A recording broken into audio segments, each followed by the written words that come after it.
The text came through at exactly 4:12 p.m., just as I was reviewing the final payment confirmation for my sister's move overseas.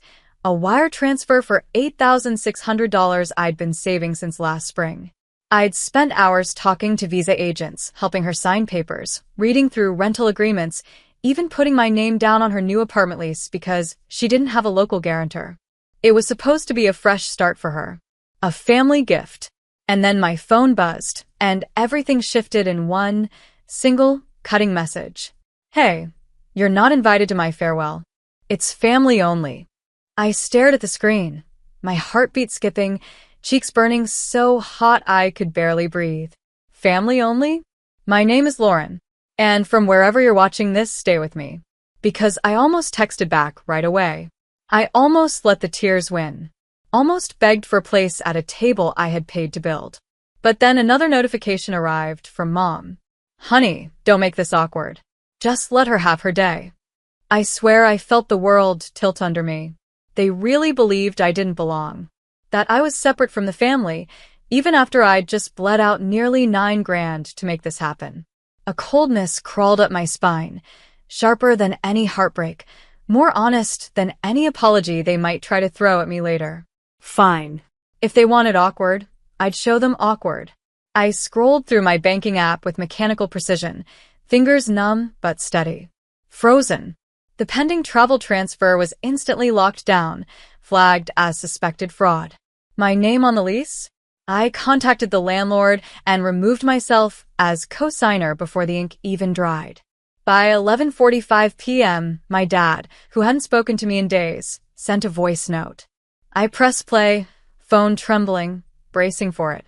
His voice was furious, strangled with rage. Lauren, what have you done?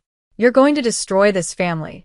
I played it twice, just to be sure I'd heard him right. Destroy this family? No. They'd done that themselves. I sat on the edge of my bed, replaying Dad's voice note until I could practically feel his breath on my neck. You're going to destroy this family. Like I hadn't been the one keeping it together in the first place.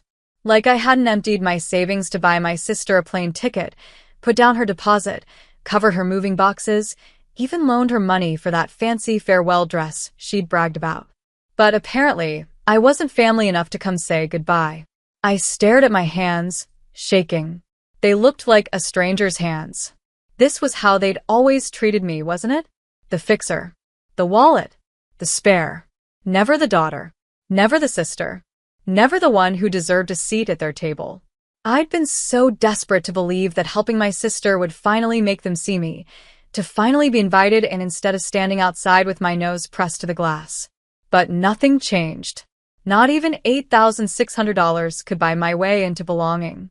My phone buzzed again. Mom, this time, texting like nothing was wrong. Don't make this harder. Your sister deserves a happy send-off. Happy. With whose money? I felt something solid and final click into place inside me, like a deadbolt turning. Fine. She could have her party. She could have her family. But she'd do it without my funds. I scrolled through the landlord's messages, confirming my name was off the lease. They'd have to scramble for a new guarantor in 2 days or lose the apartment. I checked the bank again. The wire was still frozen. No chance to withdraw. A second wave of messages came in, now from my sister. Why are you ruining this for me? I trusted you. You always have to make it about yourself. Don't do this to me, please. Each word dripped with entitlement, with that lazy cruelty people use on someone they think will always forgive. But I wasn't forgiving this. Not this time. The quiet of my apartment pressed in around me, and I let it steady me. Because if they were going to treat me like an outsider, I was going to act like one. I was going to protect myself, my finances, my sanity, even if it meant watching them unravel. And for once, I felt nothing but relief at the thought.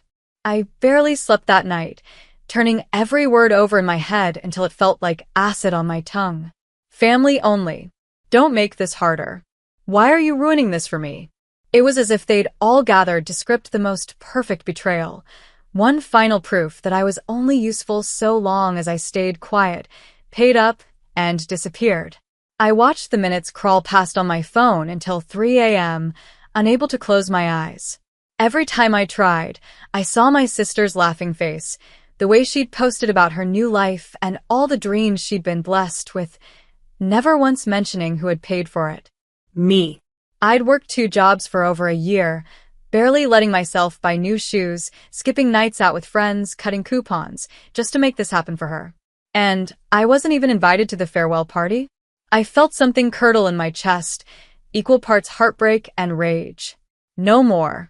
I opened my laptop, scanned through my folders, and found every receipt. The tickets, the visa documents, the housing deposits, the moving van. My money. My signature. My guarantees. I sent a short, cold email to the airline, attaching the payment hold notice. The trip would be canceled if no alternate funds showed up within 48 hours. Then I forwarded a final copy to my parents. No explanation. No apology. Just the raw truth of what happens when you bite the hand that feeds you. My phone exploded within minutes. First my sister. Lauren, please. You know I can't go without those funds. You're being evil. Then Dad again. You are sick. Vindictive. Do you want us to be embarrassed in front of everyone? Embarrassed. That was the real problem, wasn't it? Not me. Not my broken heart. Not the complete erasure of my place in their lives. Just their reputation. I set the phone down, refusing to answer. For the first time in my adult life, I wasn't jumping to fix the mess. I wasn't sending another loan. I wasn't swallowing another insult.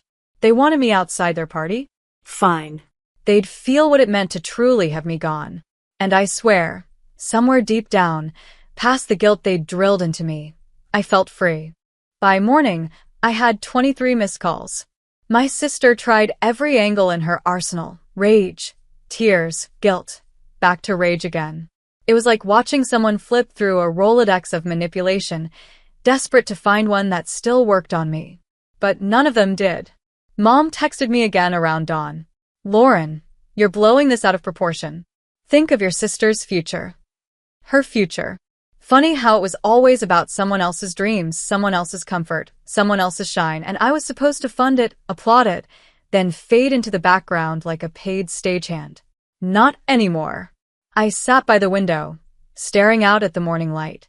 The world looked so normal. Dog walkers, delivery vans, parents hustling kids to school, but mine had been turned inside out. Still, beneath the shaking, beneath the heartbreak, was a calm I didn't expect. Because I'd made my choice. I wasn't going to pay for people who couldn't even call me family.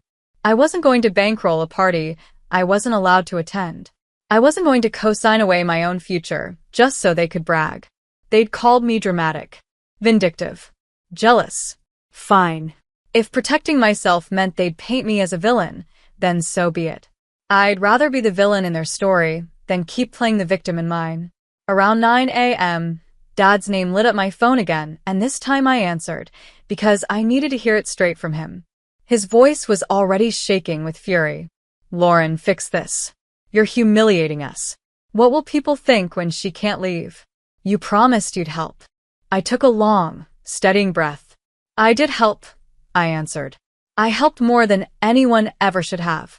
And then you told me I wasn't family enough to say goodbye. Silence on the other end.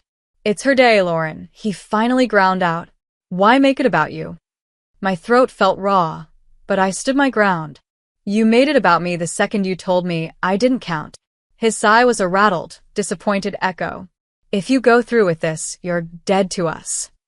I felt a jolt, a lifetime of fear and dread around those words. Dead to us. But instead of panicking, I felt relief.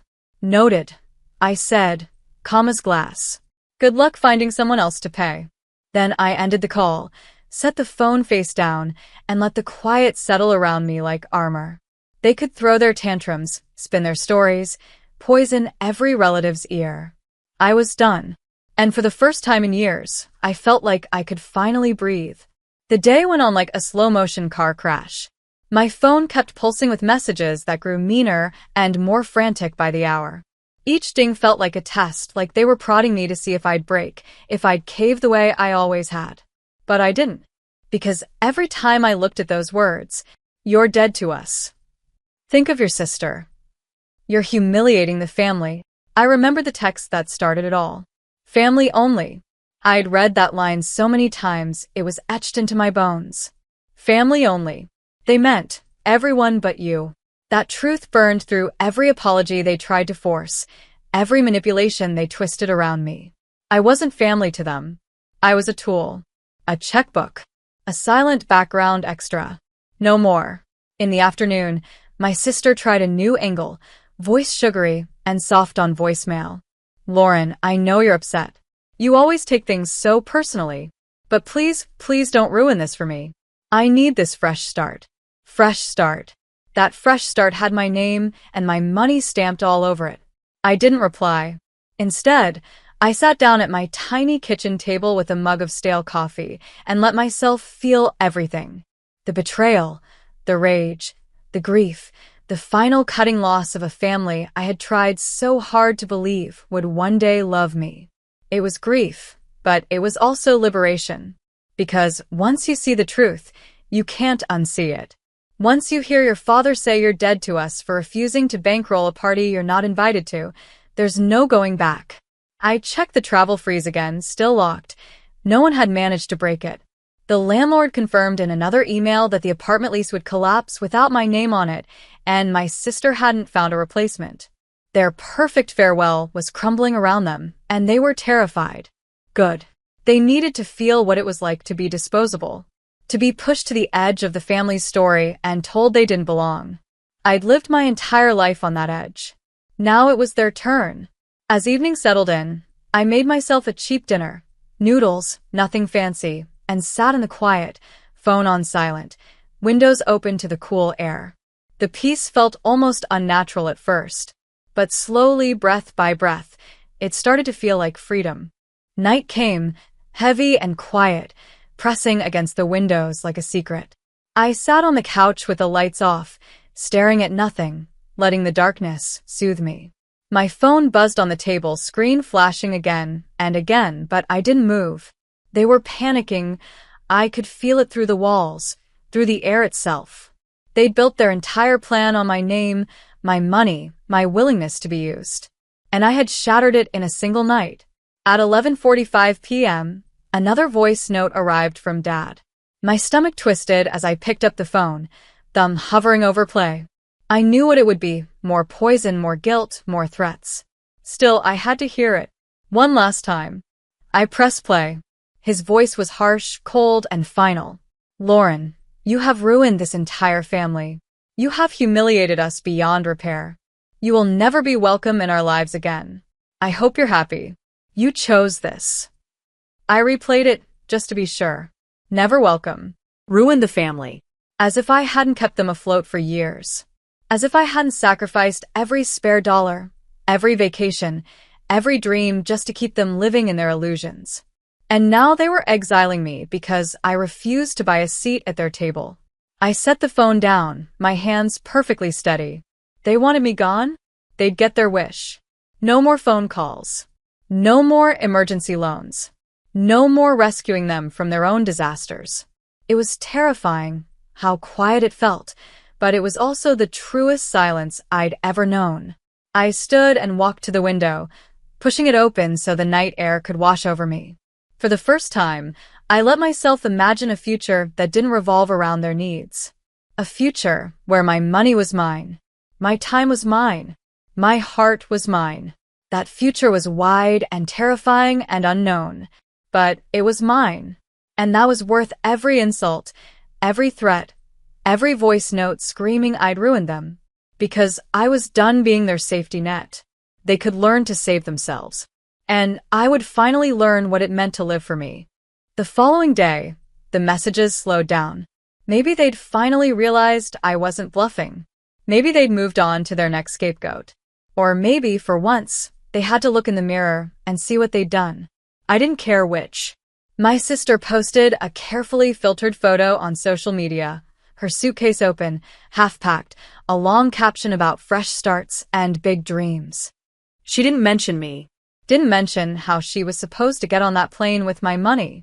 Comments poured in, praising her bravery, celebrating her adventure. It should have hurt. It should have made me feel replaced. But instead, I felt free. Because I knew the truth. And even if no one else ever did, I would never forget it. I'd given everything I could until there was nothing left of me. And still they'd told me I wasn't enough. Still they'd made me the villain. But I'd drawn my line. Finally, in the afternoon, I packed up my receipts, all the documents proving exactly what I'd paid and signed for, and stored them neatly in a folder. Just in case they ever tried to come for me again. A final layer of armor. Then I put my phone on silent, brewed myself a proper cup of coffee, not the instant garbage I'd been living on for months, and sat by the window, letting the sunshine warm my face. I felt different. Like I'd been underwater for years, and finally broken through to breathe real air. No more controlling what they thought of me. No more performing the good sister, the good daughter, the reliable one. I was Lauren. I was allowed to matter. Even if it meant they hated me. Especially if it meant they hated me. Because maybe that hate was proof I'd finally chosen myself. My phone buzzed one last time, a final text from Mom. "We're done with you." I stared at it, feeling a strange peace settle into my bones. They were done? Good. I'd been done for a long, long time. I closed my eyes, exhaling everything I'd been holding in, and whispered to no one in particular, "Let them go." And I meant it. A week later, the quiet had become a kind of freedom I could actually taste. No more begging calls. No more voice notes laced with rage. No more guilt twisting around my ribs until I couldn't breathe. Just me. I cleaned my tiny apartment top to bottom, tossing out every reminder of them. Old family photos, birthday cards scribbled with half-hearted love, receipts for money I'd handed over year after year like a dutiful machine. Gone. I even found a crumpled envelope at the back of a drawer with a note my sister had written years ago. "Thanks for always bailing me out." I laughed, a short, sharp sound, then shredded it and watched the pieces fall like confetti into the trash. It felt ceremonial, like burying a ghost. The lease was gone, the wire transfer permanently canceled, her big farewell unraveling behind her. She'd have to face the truth of that on her own. And Dad's voice, still echoing. "You're dead to us." Dead? No. Alive for the first time. Alive in a way I hadn't been since I was a kid, before they taught me that love had a price, that family meant servitude, that my place was to stay silent and useful. No more. I opened the window, breathing in the spring air. Somewhere down the street, a kid laughed, a dog barked, traffic rumbled past. Real life. Normal, messy, and beautiful. I could have that, too. Not a perfect family, not their fake, brittle version of love, but something real. I deserved that. My phone lit up one last time with a final, desperate voicemail from Dad. I didn't even listen. I deleted it without a second thought. My life was no longer up for negotiation. I made myself a simple dinner, poured a glass of wine, and sat down in the quiet, feeling the weight of peace settle across my shoulders like a warm blanket. I was alone, and I was safe. And if that meant I'd lost them forever? Good. Because I had found myself. And there was no price too high for that.